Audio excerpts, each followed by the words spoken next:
Hello, this is Professor Hester. In this video, we'll take our first look at routing tables for CCNA networking. We'll first look at the routing table structure. Then we'll see how routers learn routes to populate their routing tables. Finally, we'll see an example of a packet being routed to a remote network. A router adds the best routes to its routing table. It works a lot like Google Maps when you are traveling. In this map, we want to travel from downtown Dallas to the DFW airport. Google Maps will recommend the shorter route through Highway 114 for 19.4 miles because it's also the fastest route at 30 minutes. However, if an accident occurs, this estimate could increase significantly. It might take 45 minutes now, and this route is no longer the fastest. Now, Google Maps will recommend the longer path of 23.8 miles via I-30 since it's faster at 36 minutes.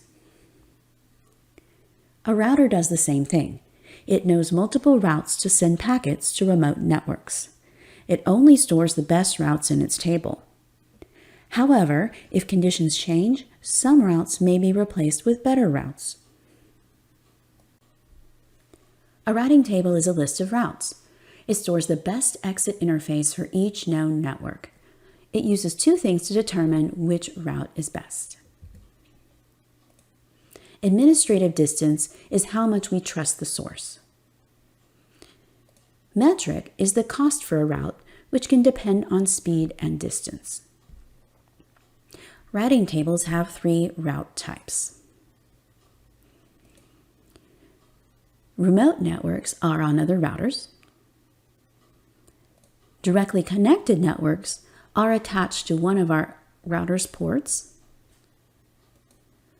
Default routes are routes we select when we can't find another route. It's like none of the above. It is important to have a default route.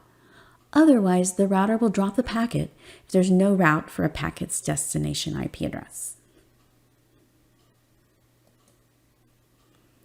Here is an example of a routing table for IPv4 routes. We can see the table's contents by issuing the command show IP route on a router. Let's look at the type of information in the table. The column on the left is the route source, or how the router learned about the route. C is for directly connected routes. O is for OSPF, a dynamic routing protocol, and S is for static routes. The entries for OSPF and static routes have some additional information. They have an administrative distance and metric in square brackets after the network ID. For example, the route to the 192.168.1.0 network has an administrative distance of 110 and a metric of 65. The next hop is the neighboring router's IP address. This router can reach 192.168.1.0 by going first to address 192.168.10.10. And this route is reached through interface serial 001. The last entry is a default static route, or 0.0.0.0. This route is used for all networks without an entry in the table.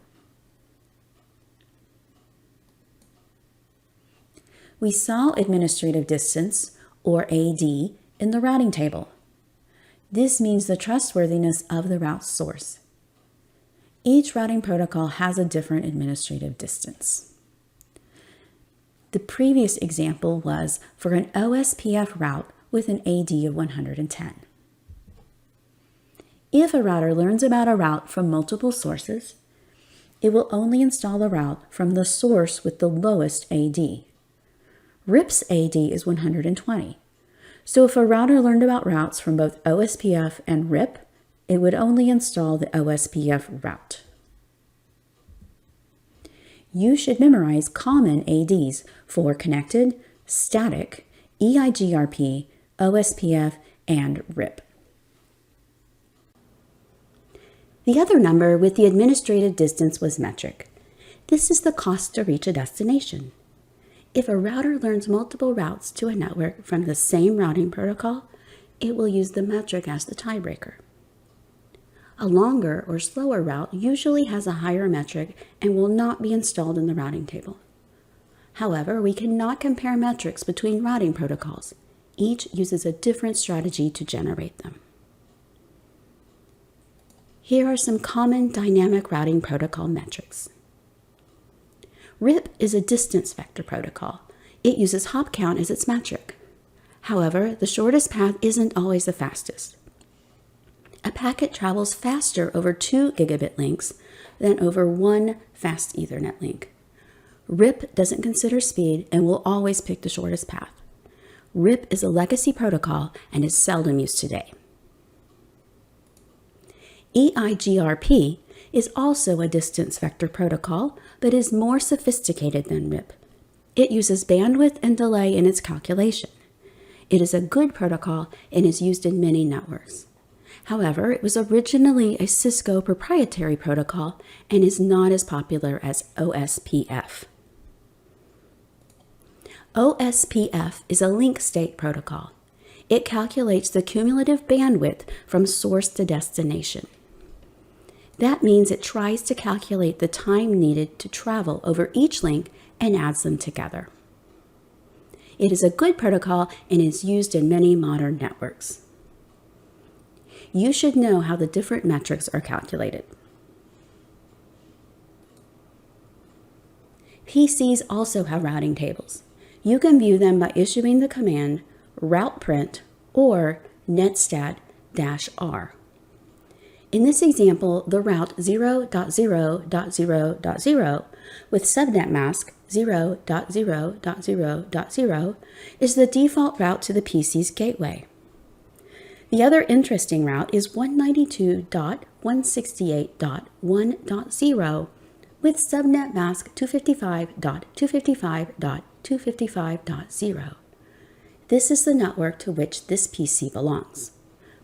Most of the other entries are either broadcast or multicast addresses. Now let's talk about how routes are learned on a router. Static routes are entered manually. They are not scalable, meaning if a network grows in complexity, it will be hard to adapt. Also, they do not automatically respond to topology changes across a network. A static route will not be updated to reflect changes if a route goes down between remote routers. Directly connected routes are automatically entered into a routing table when the interface is configured and is actively sending traffic. Dynamic routes are learned from a router's neighbor via a dynamic routing protocol. These protocols send messages between routers to exchange information. When a network's topology changes, routers will send updates throughout the network. Each can modify the routes in their own routing table. OSPF and EIGRP are the most common dynamic routing protocols. RIP is a legacy protocol, and there is one other that we haven't talked about, BGP. Border Gateway Protocol is used by ISPs to manage routing across the network. It is not typically used within a company's internal network. Let's summarize how a router decides which routes to install in its routing table. It may learn about multiple routes to the same network, but it only installs the best route. First, it selects the route with the lowest administrative distance. If a router learns a route from OSPF and EIGRP, it installs the EIGRP route because its AD is 90 versus 110. If a router learns multiple routes within EIGRP, it selects the route with the lowest metric. And if two different routes have the same metric, both are installed. Finally, a route can only be installed if both are true. The exit interface must be up, and it must have an IP address configured. If the interface goes down, Any routes using that interface are removed from the routing table. Now let's see how routers choose a path for routing packets. This network has 3 PCs. PCA and PCB are both connected to router R1, but they are connected via different ports and are in different networks. Router R1 is connected to router R2 through a direct point-to-point link. PCC is directly connected to router R2. PCA wants to communicate with PCC. First, PCA creates a packet destined for PCC at 192.168.3.10. PCC is on a remote network, so PCA must send the packet to its default gateway, R1's port gig001. PCA sends the packet through the switch to R1, and R1 receives it on port gig001. R1 looks for a route to the destination 192.168.3.10 in its routing table and determines it can get there by exiting port gig000 towards R2. So R1 sends the packet, and R2 receives the packet on its own port gig000. R2 looks for a route to 192.168.3.10 in its routing table.